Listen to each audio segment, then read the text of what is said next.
अस्सलाम वालेकुम व्यूअर्स, उम्मीद है आप सब खैरियत से होंगे और एक दूसरे का ख्याल रख रहे होंगे। मेरा नाम सईदा खानम है और मैं training unit Sindh education foundation से हूँ। आज मैं डिस्कस करूँगी बेसिक कॉन्सेप्ट्स ऑफ केमिस्ट्री। ये टॉपिक ग्रेड 7 में है, तो चलिए डिस्कस करते हैं।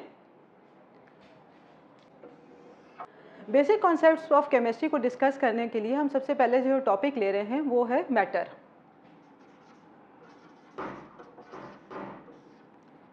What is matter? Anything which exists around us, कोई भी चीज़ जो हमारे आस पास है, मसलन पानी जो कि लिक्विड है, ये मार्कर जो कि सॉलिड है, और गैसेस जो हम फॉर एग्ज़ाम्पल हम ऑक्सीजन गैस लेते हैं और कार्बन डाइऑक्साइड गैस एक्सहेल करते हैं। तो हमारे आसपास जो भी चीज़ है, ये टेबल, ये बोर्ड, ये सब मैटर कहलाती हैं। अब मैटर जो मैंने अभी 3 फॉर्म्स आपके सामने डिस्कस की, लिक्विड, सॉलिड और गैस, ये लिक्विड, सॉलिड और गैस स्मॉल पार्टिकल से मिलकर बनते हैं जिनको हम एटम कहते हैं।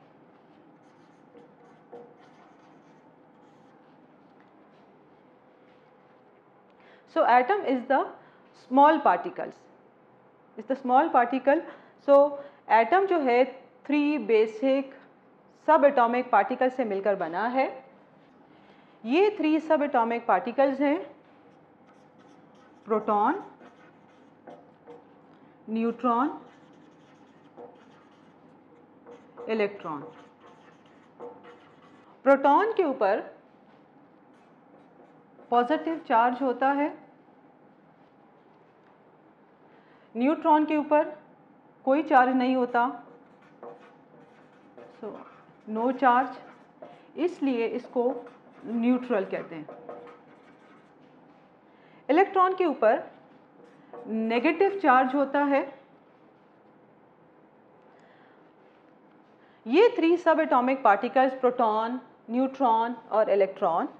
अब हम ये देखते हैं कि किस तरह से ये एटम में अरेंज्ड है। तो हम यहाँ पे डिस्कस करते हैं structure of atom. Structure of atom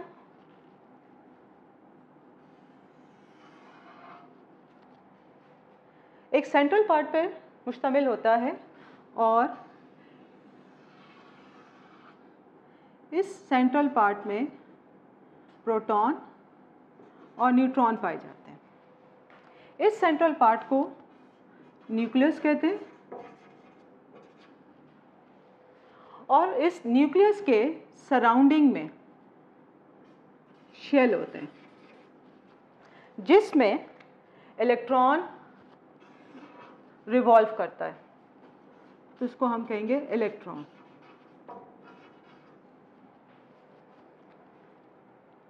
तो इस तरह से ये 3 सब एटॉमिक पार्टिकल्स प्रोटॉन, न्यूट्रॉन और इलेक्ट्रॉन अरेंज होते हैं। न्यूक्लियस में 2 पार्टिकल्स हैं, प्रोटॉन और न्यूट्रॉन। न्यूक्लियस के बाहर आपके पास शेल है। ये शेल एक भी हो सकता है, ये शेल एक से ज़ायद भी हो सकते हैं। ये डिपेंड करता है कि हमारे पास कौन सा एटम है। शेल में इलेक्ट्रॉन्स मुस्तकिल तौर पर रिवॉल्व करते हैं, गर्दिश कर रहे होते हैं। अच्छा, एटम्स हमारे पास अब तक 118 एटम्स, एलिमेंट्स डिस्कवर हो चुके हैं। अब इन एलिमेंट्स को हम एक दूसरे से किस तरह डिफरेंशिएट करेंगे, इसको समझने के लिए हमारे पास बेसिक 2 कॉन्सेप्ट्स का होना बहुत ज़रूरी है। जो मैं पहला कॉन्सेप्ट यहाँ पे डिस्कस करूँगी वो है एटॉमिक नंबर। एटॉमिक नंबर को हम डिफाइन कर सकते हैं दैट नंबर ऑफ प्रोटॉन्स और number of electrons. Atomic number को रिप्रेजेंट करते हैं Z सिंबल से। मिसाल के तौर पर कार्बन एक एटम है, इसका एटॉमिक नंबर 6 है।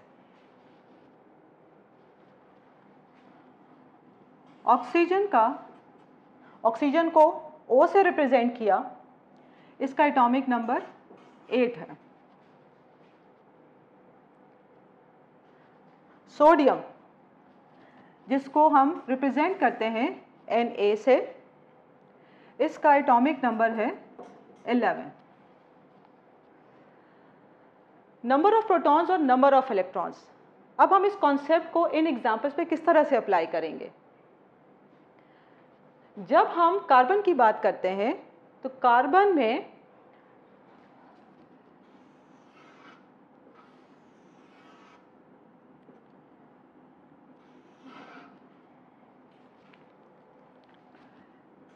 सिक्स प्रोटॉन है और 6 इलेक्ट्रॉन्स हैं। अब ये 6 इलेक्ट्रॉन किस तरह से अरेंज किए हैं, जैसे मैंने अभी आपको पहले बताया कि किसी भी एटम के पास एक शेल भी हो सकता है और एक से ज़्यादा शेल भी हो सकते हैं। तो जब हम कार्बन के 6 इलेक्ट्रॉन्स को शो करेंगे तो 6 इलेक्ट्रॉन्स को हम इस तरह से रिप्रेजेंट करेंगे कि फर्स्ट ये जो शेल है इसमें 2 इलेक्ट्रॉन्स हैं, 2 इलेक्ट्रॉन्स आ सकते हैं, इससे ज़्यादा नहीं आ सकते। और फिर इसके बाद जो सेकंड शेल है इसमें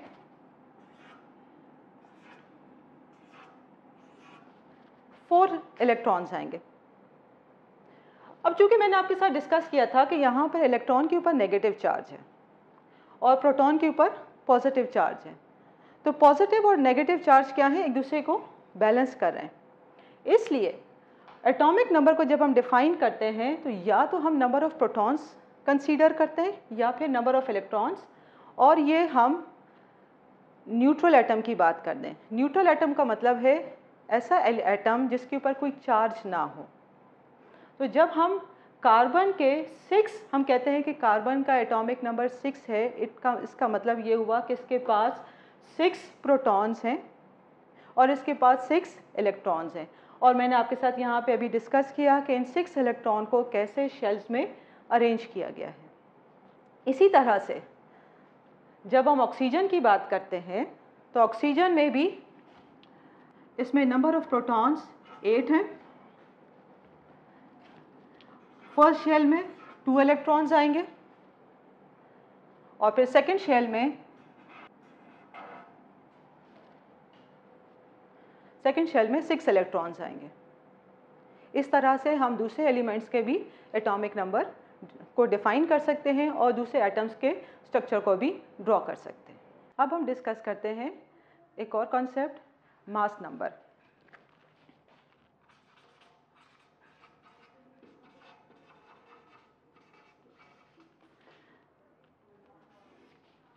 मास नंबर को रिप्रेजेंट करते हैं ए सिंबल से।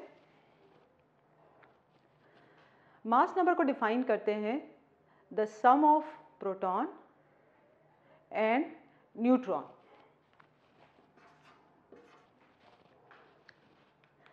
For example, carbon mass number is 12।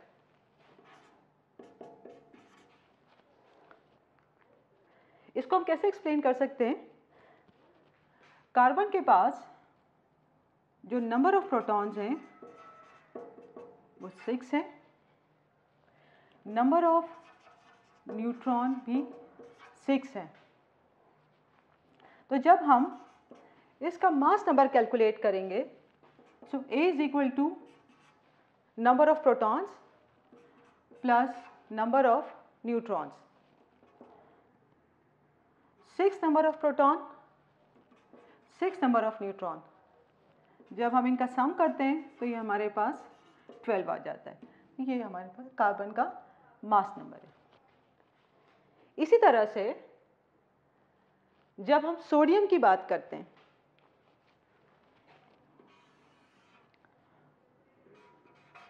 Sodium mass number is 23। जब सोडियम का मास नंबर 23 है तो क्या हम इसे फाइंड आउट कर सकते हैं नंबर ऑफ न्यूट्रॉन्स? बिल्कुल फाइंड आउट कर सकते हैं। ये फॉर्मूला अप्लाई करेंगे, A is equal to P plus N। Mass number sodium का 23 है नंबर ऑफ प्रोटॉन्स मैं आपके साथ पहले ही डिस्कस कर चुकी हूँ। सोडियम के पास नंबर ऑफ प्रोटॉन्स 11 है। नंबर ऑफ न्यूट्रॉन्स हमें कैलकुलेट करने हैं। तो जब हम 23 - 11 करते हैं तो हमारे पास इसके नंबर ऑफ न्यूट्रॉन्स आ जाते हैं। तो इसके नंबर ऑफ न्यूट्रॉन्स हैं 12। तो सोडियम के पास जो नंबर ऑफ न्यूट्रॉन्स हैं वो 12 हैं और नंबर ऑफ प्रोटॉन्स इसके पास 11 है। इस तरह से हम किसी भी एलिमेंट के अगर हमें नंबर ऑफ न्यूट्रॉन्स नहीं मालूम तो नंबर ऑफ न्यूट्रॉन्स मालूम कर सकते हैं। तो मास नंबर क्या है? सम ऑफ प्रोटॉन एंड न्यूट्रॉन। आपने कॉन्सेप्ट लर्न किया एटॉमिक नंबर और मास नंबर का। जब 118 एलिमेंट्स डिस्कवर हो गए तो क्या ये सारे एलिमेंट्स सिमिलर हैं, एक दूसरे से मिलते जुलते हैं, या इनमें कुछ फ़र्क है? जिस तरह से हम इंसान एक दूसरे से, हम सब की एक खासियत होती है, हम एक दूसरे से मुख्तलिफ हैं, हर एक की अपनी खसूसियात है। इसी तरह से जो मुख्तलिफ एलिमेंट्स हैं, 118 एलिमेंट्स हैं, ये भी मुख्तलिफ खसूसियात रखते हैं। कुछ एलिमेंट्स ऐसे हैं जिनकी खसूसियात एक दूसरे से रिजाम्बल करती हैं, एक दूसरे से मिलती जुलती हैं, और कुछ की खसूसियात बिल्कुल ही अलग होती हैं।